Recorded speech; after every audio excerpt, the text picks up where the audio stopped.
Today's instructional video will focus on the topical wound oxygen therapy product known as the Hyperbox. The main power supply on the Hyperbox can be found on the right side of the controller.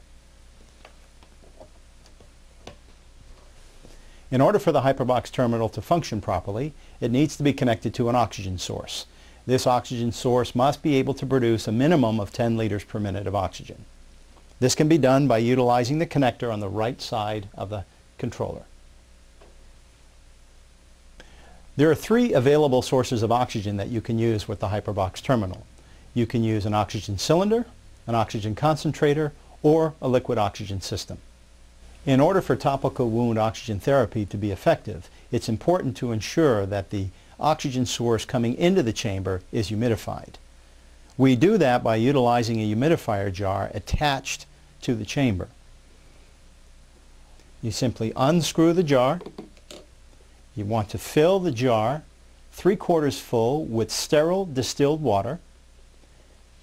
Place the jar back onto the chamber and ensure that it is tightly turned and connected to the chamber. The next step in setting up the topical wound oxygen therapy system is to select the proper sleeve size for your patient. Once the proper sleeve size is selected, it will then be attached to the patient ring. In order to attach the patient sleeve, you must first remove the patient ring.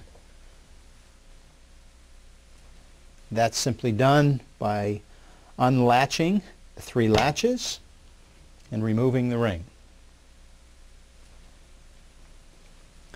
Once the proper sleeve is selected, attach it to the patient ring.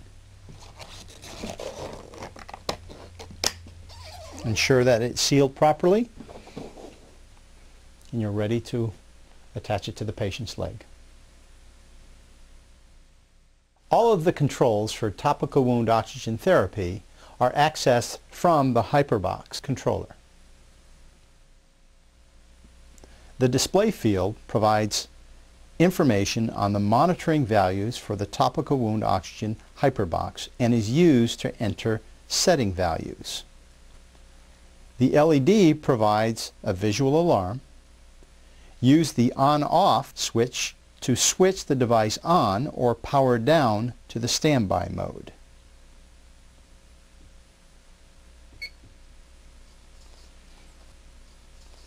Start the device by pressing the power button. Use the navigation button up to scroll up a menu.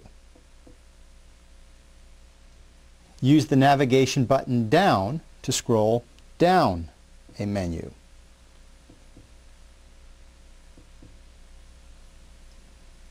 The Enter button is used to move between menu levels and to acknowledge alarms. The Monitoring and Settings menu displays specific Hyperbox values. Toggle through to the Start-Stop display by pressing the navigation buttons down. Select Start by pressing the Enter key on the controller unit. The therapy will now be applied to the patient per the physician's order. The therapy will automatically stop once the set treatment duration has completed. Remove the patient ring from the chamber and the patient's limb from the sleeve. The Monitoring and Settings menu displays a number of selectable or monitored parameters. These include the therapy pressure in millibars, the therapy duration in minutes,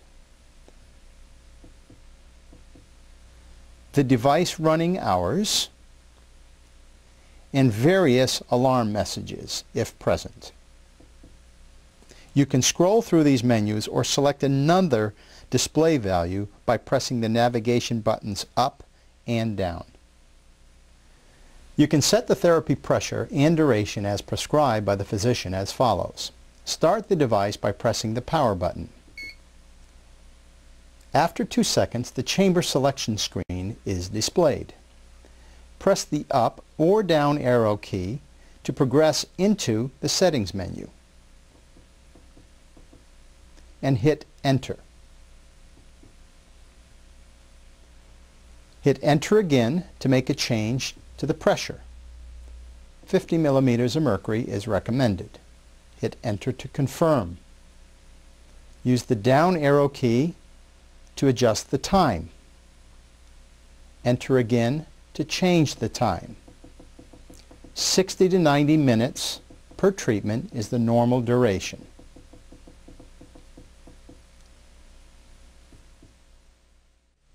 Now let's take a look at what's involved with cleaning and disinfection. The surfaces of the Hyperbox reusable chamber and the controller should be cleaned and disinfected after every use with an effective high-level disinfectant. The following high-level cleaner disinfectants or equivalents are recommended for this purpose: AlphaGuard GF, T36 disinfectant, Professional Amphil disinfectant cleaner. Even antibiotic-resistant organisms such as MRSA are effectively destroyed by the high-level disinfectants. The sleeves on the reusable chamber are single patient use and should be replaced between patients. Clean and disinfect all internal and external surfaces of the reusable chamber and the external surfaces of the controller, including gas connections, hoses, and mains power cord. So let's go ahead and actually show you how to apply topical wound oxygen therapy. The first thing you want to do is to prepare the wound. It is recommended to remove all bandages, dressings, creams, and ointments from the wound prior to treatment.